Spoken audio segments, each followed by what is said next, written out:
Join me at CMC. Get engaged and get educated. Join me at CMC. Everyone is welcome. Join me at CMC. Come grow your relationships. Join us at CMC. CMC is real, Authentic conversation. Engage with curious people. Plus, we give you access to thought leaders. Be informed, be inspired. Through community conversation. Come here and meet your neighbors. Be here in the room. ask questions, Get answers. Connecting people and ideas. Learn about Columbus. Who will you see at CMC? Join me at CMC. You're invited. Watch us on live stream or in person. You're invited. Join the conversation. You're invited. Welcome to CMC.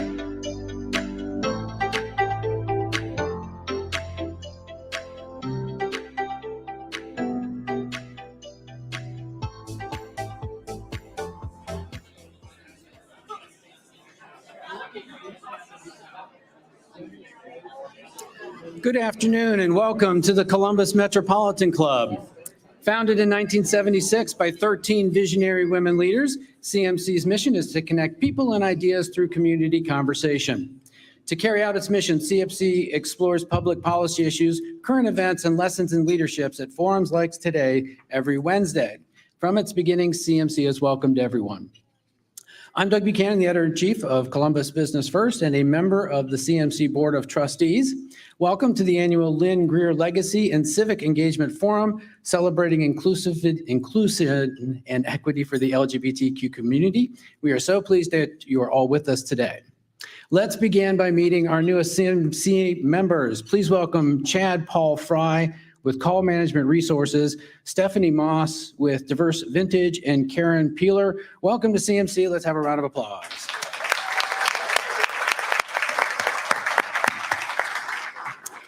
If you're not already a member, you should be. You might be surprised to know that it costs less than $17 a month, which is quite a deal because everybody with a red name tag is going to see pop-up ads throughout today's forum. So get your green one. Please take a moment to look at the back of your forum flyers. You'll see the organization that provides the not-for-profit Columbus Metropolitan Club with half its annual revenue. To join these sponsors, please see Jane Scott or Lainey Cuthbert. Jane's there, Lainey's in the back. Today's forum is made possible by the Lynn Greer Legacy and Civic Engagement Fund. Lynn, thank you for your generosity. We are so pleased you're with us today. Please have a round of applause for Lynn Greer. Also, thank you to today's forum sponsors, Patel and Lighthouse Behavioral Health Solutions, and today's forum partner, Stonewall Columbus. Today's live stream is presented by the Center for Human Kindness at the Columbus Foundation and by the Columbus Dispatch.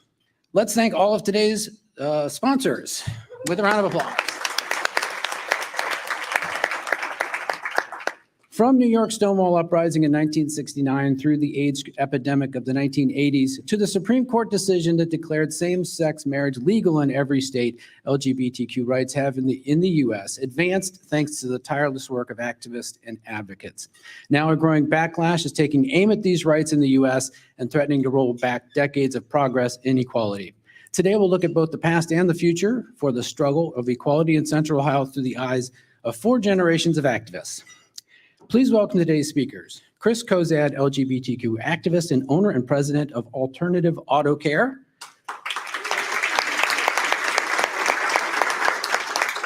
Karen Hewitt, the associate director of Leadership Columbus and co-founder of the Ohio Rest Collective. Jose Rodriguez, vice president of Lighthouse Behavioral Health Solutions. And Joseph Soza, the Central Ohio Regional Organizer for Equality Ohio. And our host, Ronald Murray, President of the Stonewall Columbus Board of Trustees and Director of Franklin County Municipal Court's March Program. You can learn more about today's speakers in your forum flyers. Ronald, all yours. Thank you, Doug. Can you hear me? Okay. Thank you, Doug. Thank you all for having us here. Give yourselves a hand of applause. Some energy up. So we only have a short time and we have a very verbose and excited panel. So we're going to start our first questions. Yeah, they're excited. Yeah. So we're going to start off with our introductions, and also how did you start your journey in LGBT advocacy and activism? And I'm going to add to this. I didn't tell you I was going to do this. And tell me your age. So we're going to start with Joseph. All right, then. That was not part of the script. It definitely was. I left that part out in our briefing. Joseph. Yes. So I just turned 29 years old. I would say my answer to the question of how I got involved, it actually just started with like life experience, right? It started with me learning how to practice resistance on my own person, right? Like I am a gay man, grew up in a multicultural Puerto Rican Spanish household here in Ohio, grew up a pastor's kid in church, and being a gay kid with very, I think, sort of outward facing kind of feminine energy set me up in growing up in Ohio to experience, right, a lot of homophobia, a lot of femphobia, and a lot of those things that are very common, right, in LGBTQ experience. And so for me, I think it did just kind of start with having to learn how to hold pride in myself and even the small things of resistance, like, yeah, I'm gonna wear my earrings. Yeah, I'm gonna be myself, and run against the grain. That's kind of how I got started. Thank you, Joseph. Jose. Yeah, so I am Jose Rodriguez, and I started my activism in the early 90s, and I'll be honest, it was out of anger. I came in which my friends were dying and dropping dead like flies. And the rhetoric that I heard, and I still consider myself a survivor of that time because it was such a difficult time. But my friends were dying, and the rhetoric that I was hearing, it's the same rhetoric that I would hear later, decades later, about trans people. And it's the same rhetoric that I would hear about people living with substance use disorder, that we were trash and it was okay if we died. And that pissed me off. So it was that anger that I needed to find a way of channeling that anger to do something good for it. So whether I did or not, people will judge that. But I think that was the impetus for, and it's still the impetus for my work today. I work at a recovery treatment center. And that is why I work there, because I believe in the mission, and I believe people with SUD, just like us, gay or queer people, deserve to be alive and thrive. So, Thank you, Jose. Karen. You want to give your generation? what's that? You want to give your generation? No. I've had work done. Figure it out. Right. We'll just say he's at the top of Yeah. of the grid. That's funny. Karen Hewitt, I use Z here, and she, her pronouns. And I too won't give you my age. If you know me, you'll know, but I'll call myself the pragmatic millennial. Do what you want with that information. So what got me into advocacy, before I knew anything else about any of my identities, I knew I was Black and a girl. And born a girl, raised a girl. I also was in the church, and my father was a minister. And interestingly enough, he was also in HR and worked for the city. So it was an interesting contrast. I didn't get all the messages from him about that. Growing up, I was always a tomboy, played college basketball. So anything that was a bit androgynous could fall under the guise of tomboy and athletic girl. But getting into college and being able to have that space to explore and play basketball and still see the stigmas that were around same-sex relationships or, confusing or fluid relationships, that was kind of when it was like, it was on me. And I realized all the ways that I would dim or shrink to be passable in whatever ways I needed to, depending on the environment. And then I went to get my master's, and I had a class in diversity and inclusion, Dr. Beverly Gordon, I'll never forget it, over at the Ohio State University. And it was all about African-American education from 1950 to now. And that was when I saw all of the things and realized that there was pretty much a copy and paste formula for Black, Jewish, LGBTQ plus when it came to hate and the things that we were fundamentally supposed to be able to do as citizens, but not, but fighting for those same rights. And so that's where it was like, okay, there needs to be something done. And I had lived experience, so it made sense to be in this space. Thank you. Chris? Well, I'll tell you my age. I'm 67. And so I guess I'm probably the top of the chart. I think I'm a little older than Jose. But I, too, grew into activism from early childhood. I was raised by two disabled parents. And because, you know, disability in the 50s was not, there was no ADA in those days, I learned about discrimination from a very early age. We were very poor, working class poor. And so I learned to volunteer because we couldn't give money, but we could give time.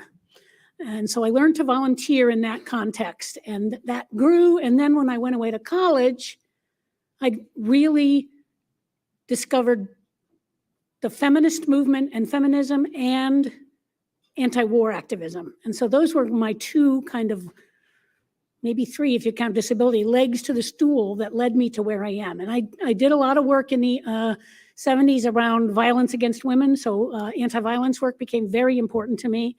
How that translated into the LGBT world was through HIV and AIDS, as Jose referenced. I was involved with an organization called Blood Sisters that organized lesbians donating blood during the peak of the AIDS epidemic because gay men couldn't and still can't. And so that was kind of where I stepped into the LGBT community, and I guess the rest is kind of history. I was on Stonewall's board for 12 or 13 years. I was the president for 3 years. I chaired Pride for 10 years, and it kind of went on from there. And I started anti-violence work at Stonewall and took that to Bravo to, you know, here I am now. Thank you, Chris. Yeah. So in all of your answers, we talked a lot about activism and advocacy, and sometimes people confuse the two. Is they the same, or what's the difference? So I'll ask you that, Jose. What is activism versus advocacy, and how are they different? Well, the good news is that they're both directed at making a change or making a change happen. And I think they're fluid because at some points in my life, I was an activist and then I converted to an advocate. They're both equally important in my opinion, but I think an advocate works on behalf of a group. And many of you, I think, have been advocates. And I'll give you an example of a good one. And then the activist will work to spur social or political change. So both can happen at the same time, but it's really difficult to do for one person to do both. So that's why many of us kind of roll over from the advocacy to the activism or vice versa. But I'll give you one good example. And actually, I have two of my former bosses here today, and I would consider them both to be extremely effective advocates. Daphne and Dr. Long, in organizations that I have worked with, have been able to move movements into change. I'll give you an example of what Dr. Long did at Columbus Public Health, which was a great example of advocacy. She fought for almost 10 years to have an LGBTQ health advocate at the health department looking after the health of LGBTQ people, because we know that we don't share in the same good health outcomes that other communities do. So it took her 10 years of fighting, but she never gave up, finally found the money, and we were one of the first health departments in the nation to have that advocate. Julie, I think you were one of those. So thank you for your good work. And the legacy lives on. Today, they continue to have that advocate. So that's a great example of advocacy. Activism, the best example of activism, and I had a little bit of work with them in the early 90s, was ACT UP. They were extremely effective, screaming in front of the health departments, chaining themselves to Dan Rather's anchor desk. But you know what? They were also coming in through the back door and meeting with the health commissioners. So even though they were fighting out front and getting all the attention from the media, They were going in the back and meeting with people like Dr. Long and others. So they were smart and they were just not screaming. So anyhow, that's kind of an interesting way to define yourself, whether you're an activist or an advocate. Thank you, Jose. And I think, Karen, you want to jump in on that? No, okay. So I think she looked like she was like, yeah. So in our debriefing, one thing she said that I really enjoyed was that intergenerationally, most of us started out as activists and then transitioned as we got older and got more influential and got more in our careers and turned to advocacy. And sometimes activism becomes the ones. I always tell my young friends is that I'm not going to be out in the streets. I got bad feet. I'm not marching no more, but I will figure out how to make policy so you can do it. Now, I'm not one that's going to write a check. I'll sit in the bag, but I'm not going to be necessarily busting the windows in no more. But at 48, yes, I'll tell my age. At 48, thank you, 48. Yeah. Thank you. At 48, my advocacy looks different because now I'm in different rooms and sit at different tables that I can actually influence policy and change. Whereas the activism needs to happen on both sides. But as you grow and change and mature, your passion doesn't change, but your ability to make that change does. So thank you for that. Joseph, what does activism look like in younger generations? Mm-hmm. Yeah, that's a great question. And I feel like there's a point I kind of want to make to this question with, I think, a different question that we have too, about a lot of the loss that our community experienced, right, because of the HIV pandemic and just because of hate and hate crime, right? We're already a small community. We're already a minority, right? LGBTQ folks. And then we only have, right, so many people, so many numbers, right? And when we're attacked and when we experience loss, it's hard because those of us who are left over, I think the younger folks, we are looking for mentors. We are looking for a lot of our elders, a lot of whom are not here anymore, right? So there's a bit of a gap, and that's something that I mourn. So I think younger generations are kind of, that's the context, right? That a lot of younger activists are working in and trying to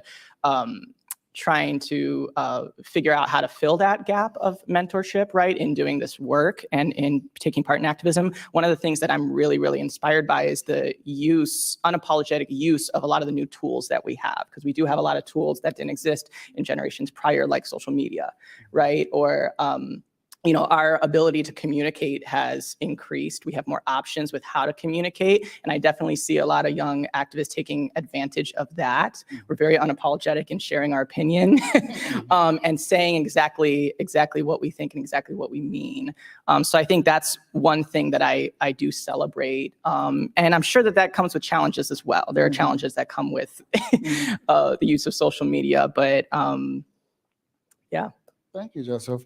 I think one of the things you hit on, the panel said a lot of times, is that we also have to think about the impact that HIV/AIDS has had on our community and activism. One of the things I shared with the panel in our debriefing was that if it wasn't for HIV, I probably wouldn't be here, only because HIV, for many of us, forced us to become professionals. It forced us to become activists and then advocates. If it wasn't for HIV, I wouldn't have known that I had a passion for social work, that I wouldn't know how to learn about reading grants and actually hold elected officials accountable, because those are things in the early 90s and 2000s. Before we knew anything else, we knew how to go to the Congress and ask for more appropriations. We knew how to legislate and write for the Ryan White Care and things there. So HIV had such a devastating impact that many of our predecessors are no longer here.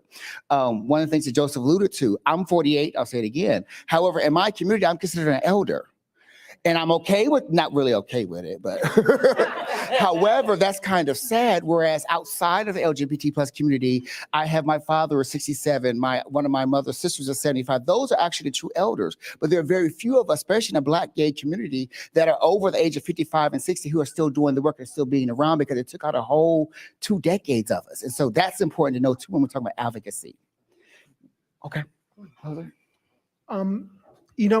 You said something, Joe, that I thought was interesting. When you're an activist, you're actually able to speak your mind. When you're an advocate, you have to be really careful how you position yourself. So that transition, you go in almost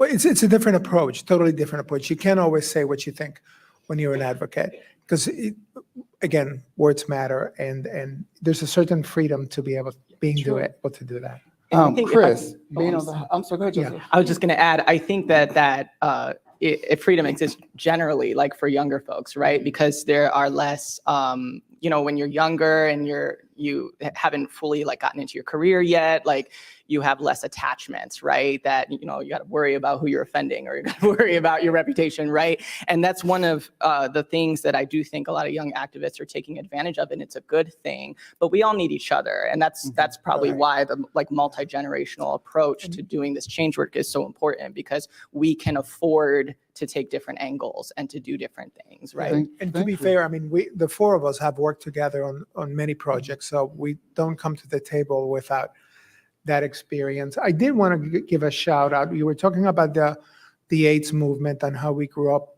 during it. We would have never been as successful as we were if it wasn't for women. I mean, women stepped up when gay men couldn't because of discrimination and fear, and they led the charge. Most of my friends that died of HIV or AIDS were taken care of by these brave women, whether they were nurses, friends, neighbors. It was a really difficult time, but I just wanted to give that shout out because I think it helped the women's movement also propel. Thank you. Chris. I was going to say, I'm going to beg to differ on there's a difference between activism and advocacy, because those of you who know me know I have never been afraid to speak my mind to power. It's like, I will, call it like I see it regardless. And one of my guiding principles, I guess, is that if I am not pissing people off once in a while, I am not pushing them hard enough. And that's how you make change. I'm going to say something to that because I'll be right in the middle of it, right? Pragmatic millennial, right? So when I Allegedly. think allegedly, apparently some people read my letters, they don't think so. But if I think about when advocacy, so we have these terms, and I know when I've been in spaces where people were like, this is kind of nearing activism and we want to stay in the advocacy place, that also stems from them probably being uncomfortable. And so just kind of leaning into that discomfort.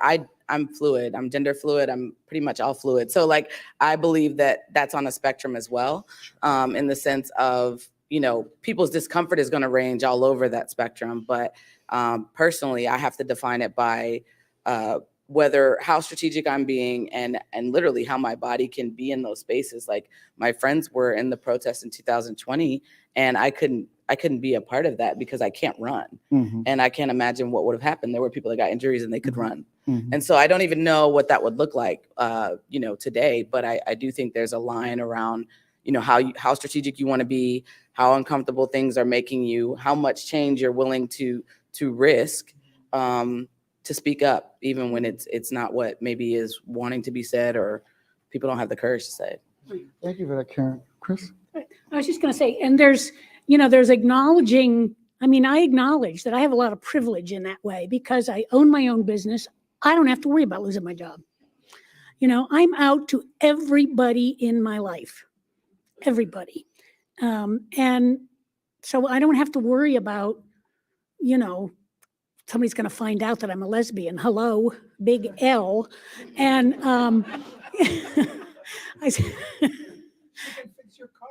right. And so, I acknowledge that there's privilege in being able to be that out and that safe. Thank you for that. I remember when both you and Karen were talking, I remember back in like maybe 95, I was in, I came at the tail end of ACT UP, so I'm not old enough to say I was part of ACT UP, but we were at the back part of it. And we were doing something at Capitol Hill. And I remember we were in, like, they have these basements at Congress where you meet before you go talk to the reps. And they said, and you know what? And then we're all gonna get arrested, but don't worry about it because they won't let us out. Excuse me. So this before itself. So I called my mom on the payphone. I said, Mom, we're gonna go ahead and purposely get arrested. She said, you gonna do what? She said, baby, look at yourself in the mirror, get on that Greyhound. So what I say that to say is that activism looks different for some of us in marginalized groups. Karen mentioned being uncomfortable. I often tell people, used to being uncomfortable. I thrive on it. I'm always the only Black in the room. I'm always the only Black gay in the room. I'm always the one with the biggest hair in the room. So I'm used to being uncomfortable in those situations because uncomfortable breeds change. And oftentimes we want to be so stuck in our status quo. We scream about change, but oftentimes we only want change until that comfort level for us dissipate, or is that the word, disappears. And so we have to think about what makes us uncomfortable in these spaces that we're not used to. Think about those of us who've been in these spaces as advocates, as the first, as activisms, and we've been in these comfortable spaces. And so leading that to Karen, what is the impact of intersectionality and race culture as it relates to advocacy and activism in Columbus, Ohio? I'll let you start off with that. Intersectionality, I'll give a brief definition just in case we don't know what we're talking about. Kimberly Crenshaw in 1989 coined the term intersectionality. There was a case where a Black woman was being discriminated against, and she felt like they said it's not racism and it's not sexism.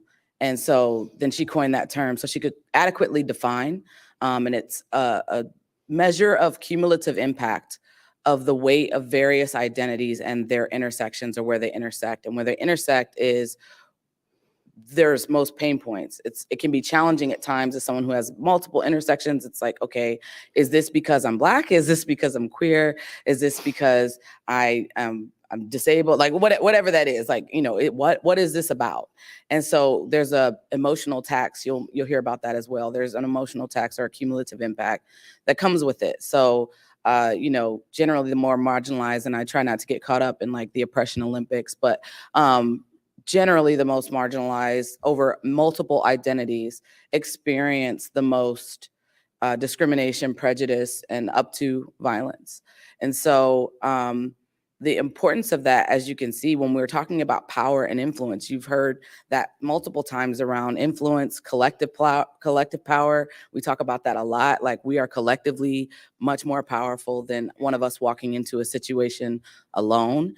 And so a lot of times you have, when you look at even within the movement, right? So we're talking about the HIV, the Black gay male experience was completely different than the white gay man experience. Access to medicine, access to care, all of those things were different because of different levels of marginalization around race, gender, and sexuality. And so normally we can't get much past those. There's lots of diversity dimensions actually, but we can't normally get past those. And so that's just to say that lived experience for someone who has multiple identities is going to experience different things. And in Columbus, Ohio, what I can say is, and a national reference is Heather McGhee's book, The Sum of Us, What Racism Cost Everyone.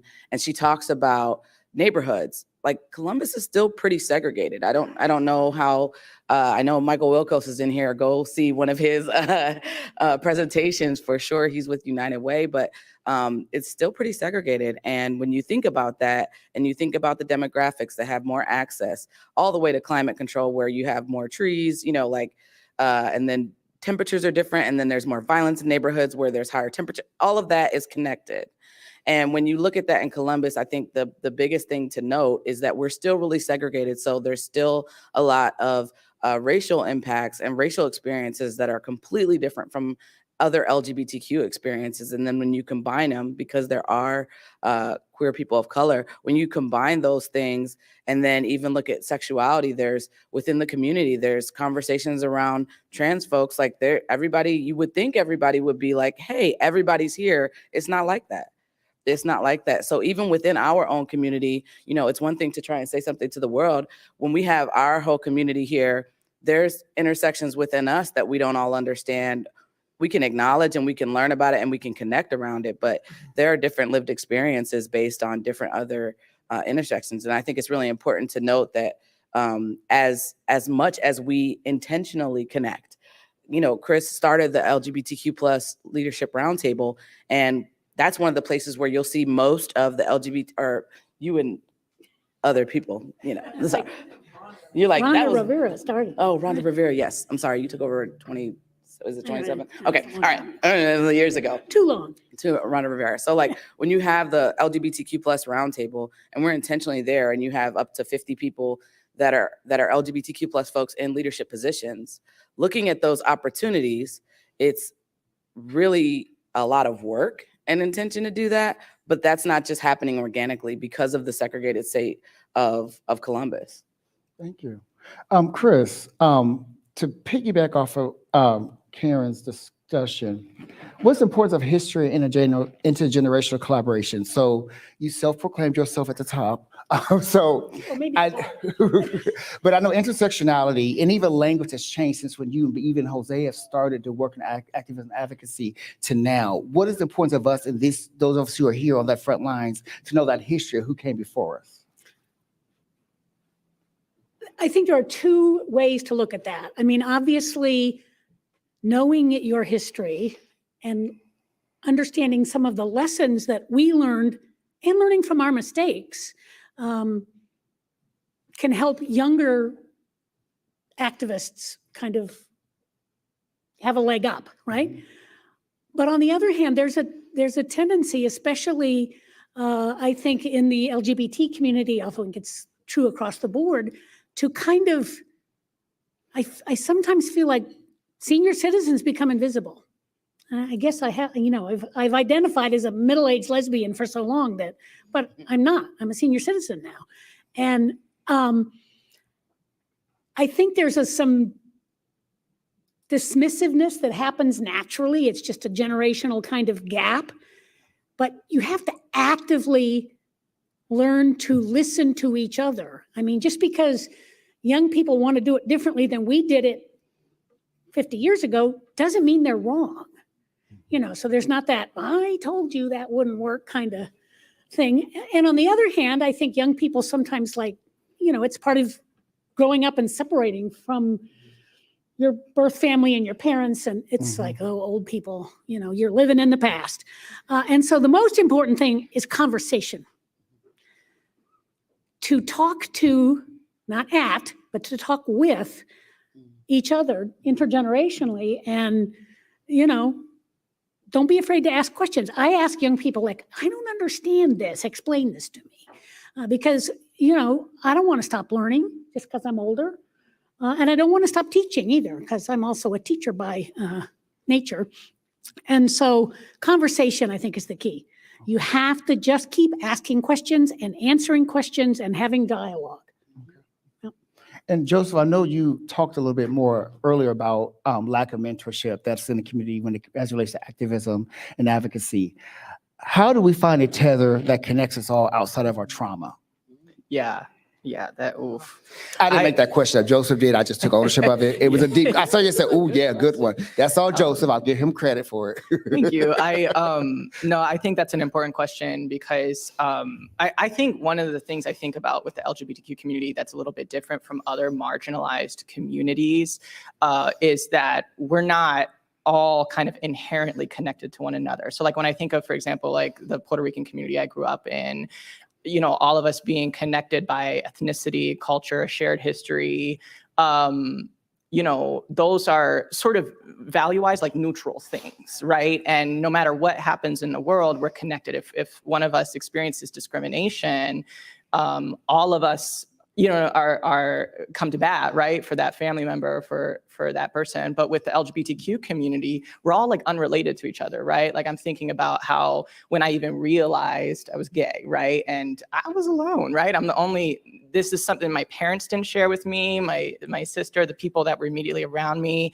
I think there were other people in the church, but I didn't know that. So I'm thinking, right, I'm alone in the church. That's a different kind of experience of marginalization than other groups, right, where there's a little bit more of a community happens naturally, right, with certain other groups. So with that, I do think we need to be really intentional in thinking about how we form community. What are the things that tether us as a community? And I do have a concern if those things are trauma bonding.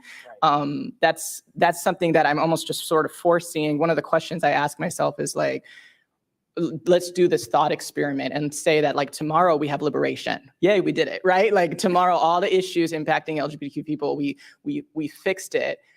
I have to stop and think, well, wait, what does that world look like, right?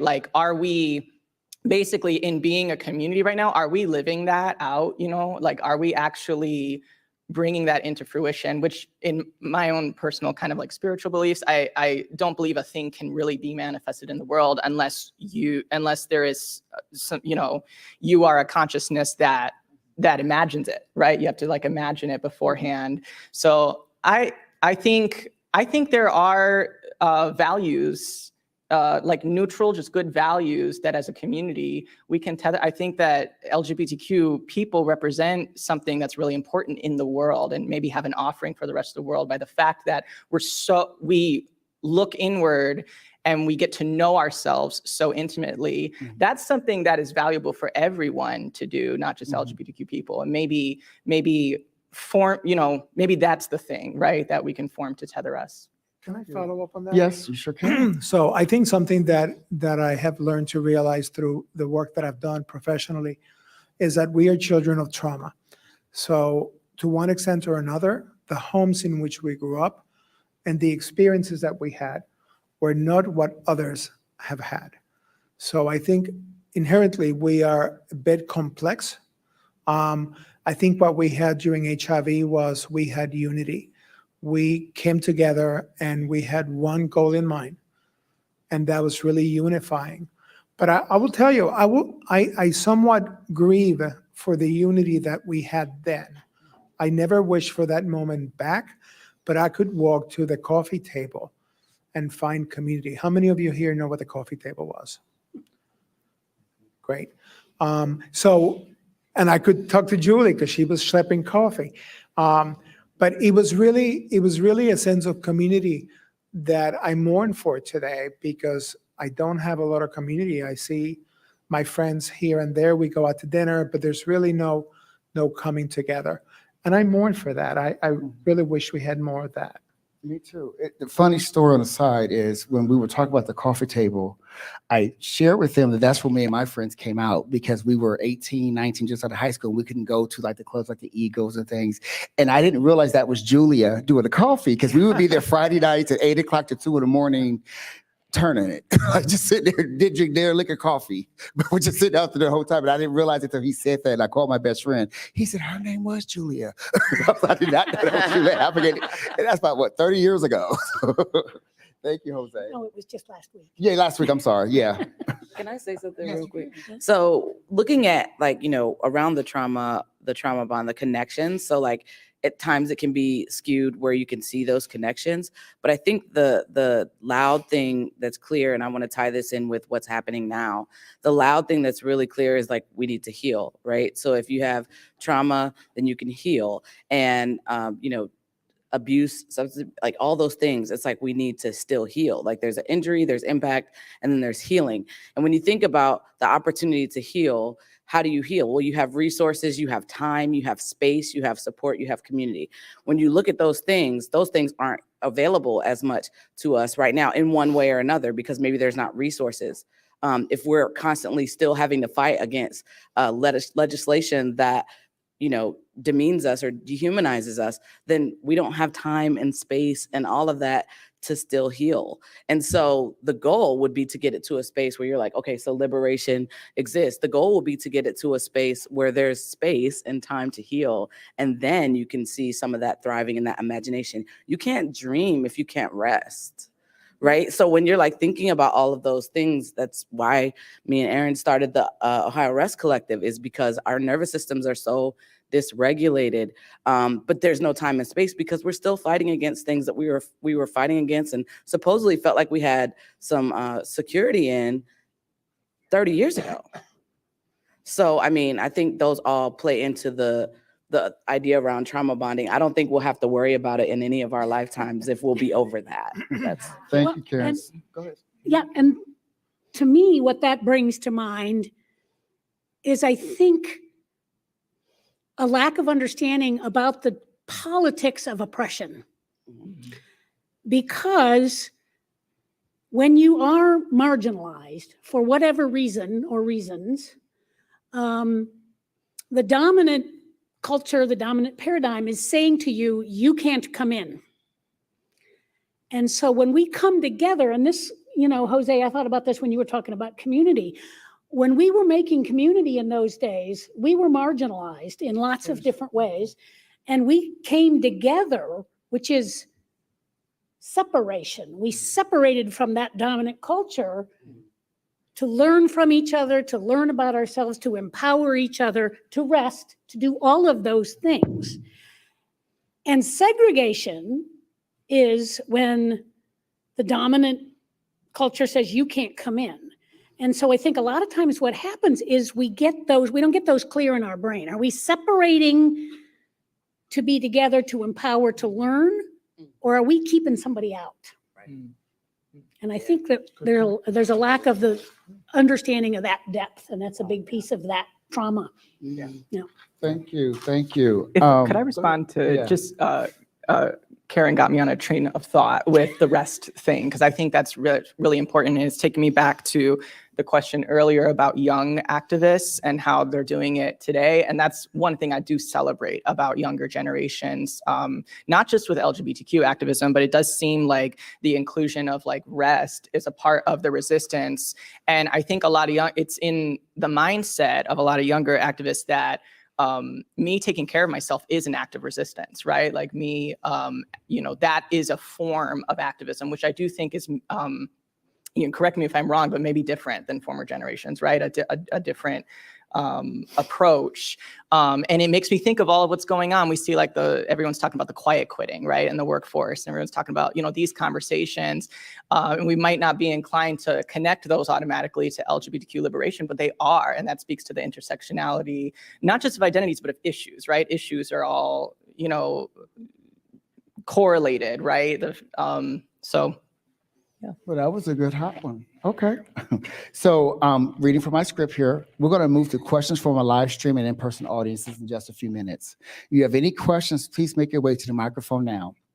If you're watching online, please type your questions into the chat before we take audience questions. But I have one final question for our panelists. If you were to leave a challenge or a charge to the audience in person or online today, what would it be? Oh, I'm happy to go first. I would encourage you all we can all be advocates. Our movement would not have taken place if it wasn't for advocacy and if it wasn't for allies. I look at so many allies here in this room, and you can have as much as an impact as I can, but we need allyship. It's always worked and it will continue to work. So I would encourage you to do that. And then, of course, voting. Voting is the ultimate change. Vote. If you vote for somebody that hates me or that puts a law in place that harms me or my family, you are not being good to me. So I am disconnecting from a lot of my friends that vote for people that do not have my best interests at heart. It might sound harsh, but we need to follow through with what we need to do to save ourselves. So that's mine. Chris? I think the challenge is to do something. And that's going to vary depending on you and your life and your circumstances. But from a social movement perspective, we need to fight on every front. We need the checkbook activists who maybe are able to write large checks to support the work of various groups and organizations. We need volunteers. We need the radical fringe. I mean, ACT UP made a huge difference. Queer Nation made a huge difference. The Lesbian Avengers made a huge difference. So, we can't say, oh, I don't, those are those freaky people. We don't want them. We have to fight on every front, and we have to acknowledge that we may not all be comfortable in all of those places, but there's a place for everybody to do something in this movement, because together we can get it done. Thank you, Chris. That's true. Karen and Joseph? Yeah, I'll use a quote and then I'll flip it. So the quote is Audre Lorde, and my liberation is tied up in yours, right? Or how can I, move on? My siblings tied up in theirs. And the way I'll use that for the individual is going to be, everything's an inside job. So the first thing I'm always telling anybody to do, I'm going to tell you two things. The first thing for anybody to do is take care of themselves.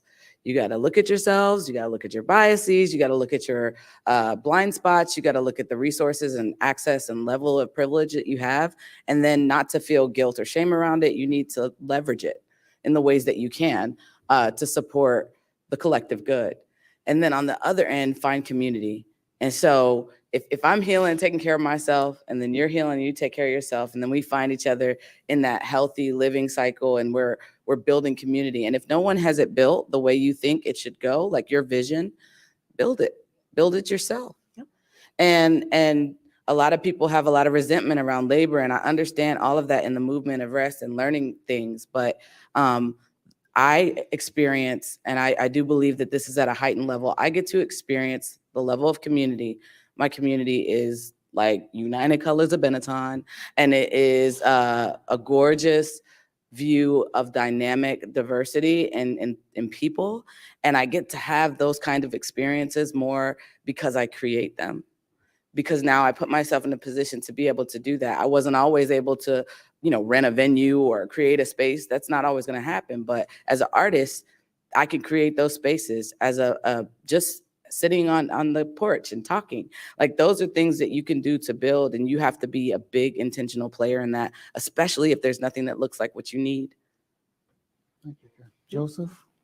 For me, I would think back to the way that I have historically thought about activism and advocacy, the distinction. And I, in the past, have just sort of simplified it as, what do I say and what do I do? That's usually how I usually think of advocacy, as what I'm saying and believe, right, in the world, and the stance that I have, and then what am I doing about it? So I think my challenge would just be, for each of us as individuals, to maybe ask ourselves that question of, what am I on this issue, right? And maybe on any issue, what am I saying about it? And then what am I doing? And then more importantly, do they align? Do my actions align with what I say, or what I say that I believe and represent? Thank you, Joseph. It is CMC's long-standing tradition to take audience questions. Lainey Cuthbert with CMC is curating questions from today's live stream audience. For those of you with us in person, please join Lainey at the microphone. Out of respect for others, please keep your questions brief and to the point so we can get to as many as possible. Please also keep in mind the questions do end with a question mark. Do I need to repeat that? Lainey, what is your first question? Question mark. Thank you, and everybody on the panel. I'm going to kind of go actually against the grain of what you just said, because this is an important a message we received online. Michael Kokonis wanted to send a shout out to Chris.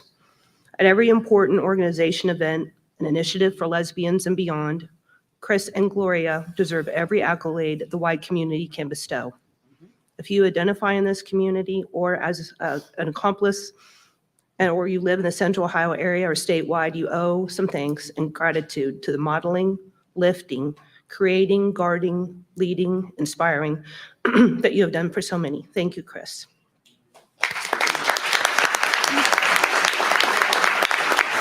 Thanks, Michael. And a follow-up question to that is from Isaac Bean.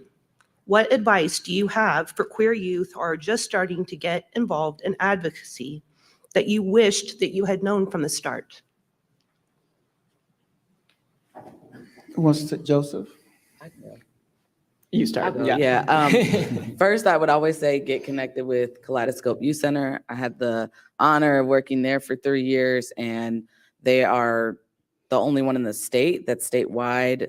It's been around a while. So first, and then second, download Discord apparently. So that's their app, and there's lots of groups in there that are doing advocacy. A lot of times the youth, we had, a youth advisory council, they came to us and said, we're doing this, can we do it on your property? And we'd be like, we're nonpartisan, but you can go right out here, right? So we had to give them different instructions, but there's a lot of organizing that's happening. But their GSA within their schools or their Kaleidoscope are really helpful. It is a frightening place for youth right now with all the legislation that's coming against them and their experience. So try to find some community, but most of all, I think they're all right. Like that's what I gather, but those are some resources that they can use. I think in addition to that, if I was thinking about my 19-year-old self, what's that, 39 years ago? I would say pace yourself. Understand that the cause right now is going to change next week, and figuring out, making sure that you're aligning yourself with the right people. Because sometimes people take other people's pain and make it their own cause for that moment, for a hashtag, especially now, for a hashtag or for a moment, and then they go into something else that contradicts what they just was doing last week. So make sure you're investigating what it is that you're actually passionate about, and that that's truly for you and the people around you are committed to the same cause. And I would add to that, find safety, whatever safety looks like for you, whether that's physical safety, spiritual safety, psychic safety, find safety. And if you can't find it, get help finding it, because that is what nurtures you and keeps you alive. Safety. I think one of the biggest enemies to this work is like burnout, and we get so exhausted. And I think I'm still kind of learning in this work that is something that is a strategy employed by people that are opposed to equality. They try to wear us out, right? Like that's part of the intention. Karen, you spoke to, do we have the capacity to rest and imagine right now, right? Because we're under attack all the time.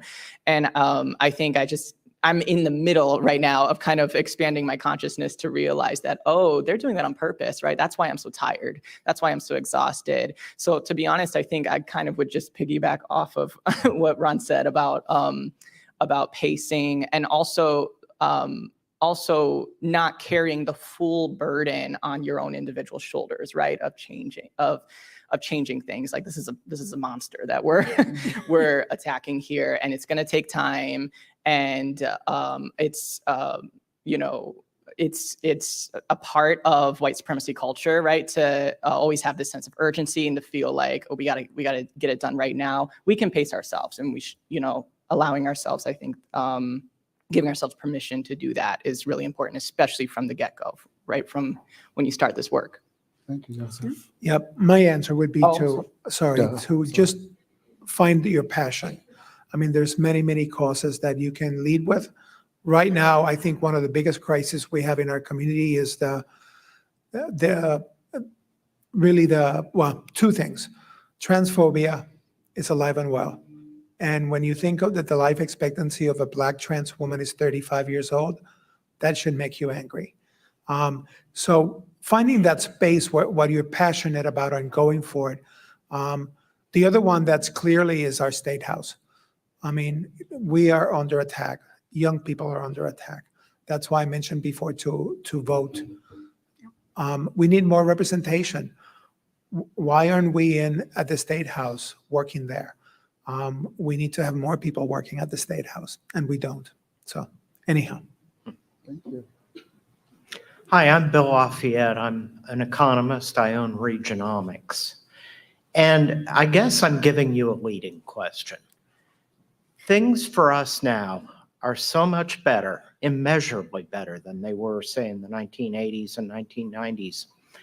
And we have run into comments, things are great, I'm doing well, everything's fine. How do you answer something like that and push for advocacy?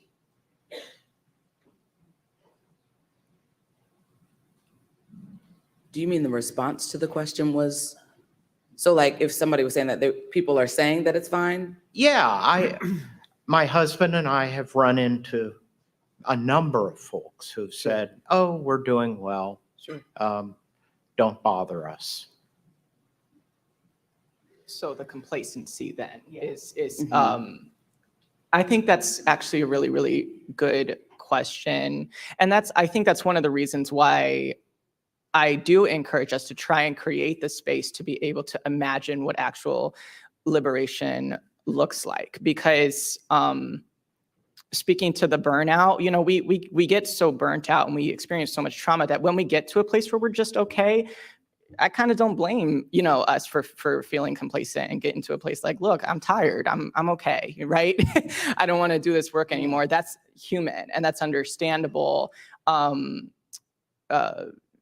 I think what keeps us engaged is if it really matters to us to really build community and have a healthful community. Because what is probably the case is some of us who are okay, there are our siblings, especially, people that are experiencing highest marginalization, right? With intersectionality, my Black trans sisters, right, out on the streets, or, if I care enough, then I'm not going to be content, right? That maybe I'm okay, right?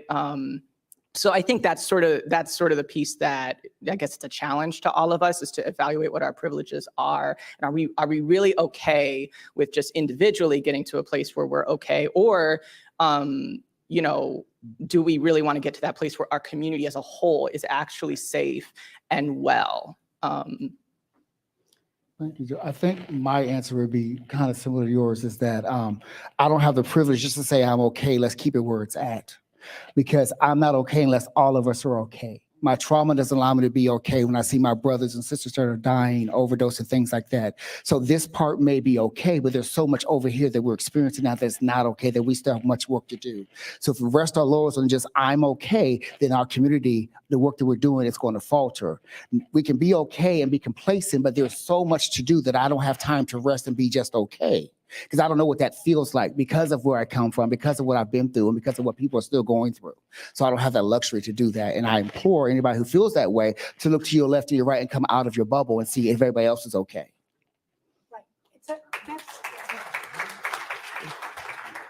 And I'm here all day.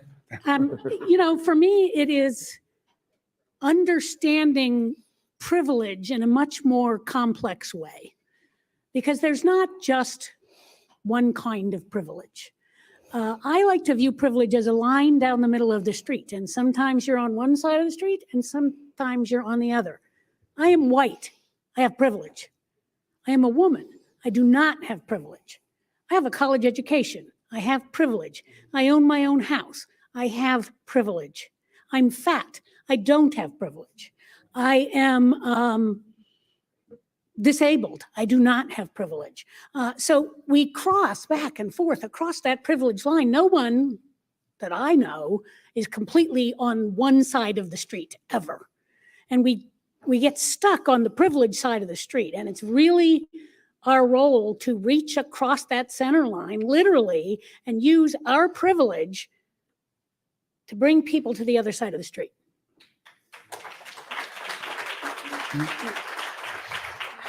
So, like, in response to that question, I'm just thinking about, like, everything to both of whatever they said. I think looking at when you have like younger generations, or when you're thinking about these things, hold on, let me get my thought, because it was a good one.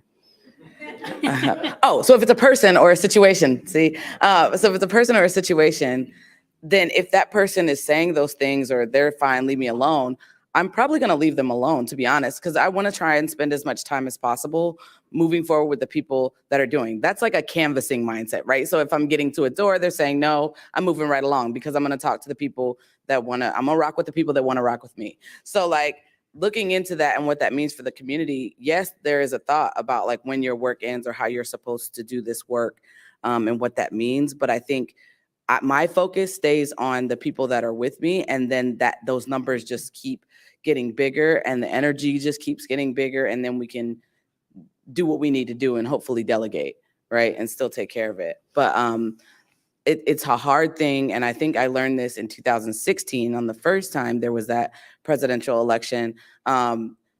If people weren't voting for people, like you were talking about, like cutting some people off, that has to happen sometimes, but that's for me. That's around my safety. That's around what I need and what I need to feel safe, what I need to have room to rest. And I think that's really the challenge. That's really the challenge, is when do I push this a little bit further on someone? But really, we just want to obligate them to do whatever we want to do. So I think getting really intentional about those conversations, and also like stay where the energy is, stay where the people that want to do this work are.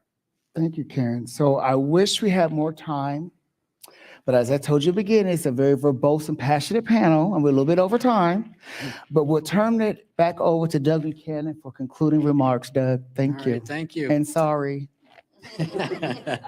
All right, I hope you all found today's forum as inspiring as I did. Let's once again thank the Lynn Greer Legacy and Civic Engagement Fund and Lynn herself. Thank you. We also want to thank today's forum sponsors, Battelle and Lighthouse Behavioral Health Solutions, and to our forum partner, Stonewall Columbus. Thank you to our online virtual seat patrons and to the Center for Human Kindness at the Columbus Foundation and the Columbus Dispatch for supporting today's live stream. We can have a hand once more for a bunch of sponsors.